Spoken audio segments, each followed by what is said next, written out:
আসসালামু আলাইকুম ওয়া রাহমাতুল্লাহি ওয়া বারাকাতুহু। তাহাজ্জুদ, এই তাহাজ্জুদের নামাজের কত ফজিলত আমরা নিজে কল্পনাও করতে পারবো না।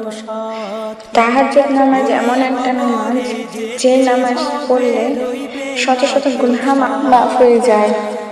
তাহাজ্জুদের ফজিলত, তাহাজ্জুদ হলো সেই দরজা যেখান দিয়ে রিজিক, বিয়ে, শান্তি, শক্তি, সিদ্ধান্ত সবকিছুই আপনার দিকে ছুটে আসে।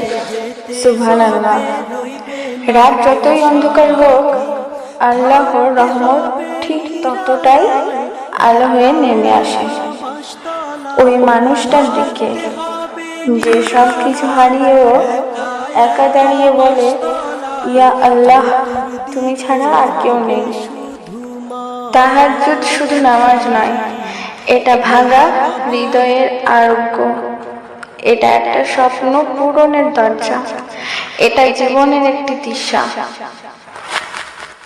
এই নামাজ পড়ার পর আপনি যদি খোদাকে, আল্লাহ তাআলার কাছে যদি কান্নাকাটি করে কোনো দোয়া করেন, তো খোদা সেই দোয়াকে সর্বপ্রথম কবুল করে নেন।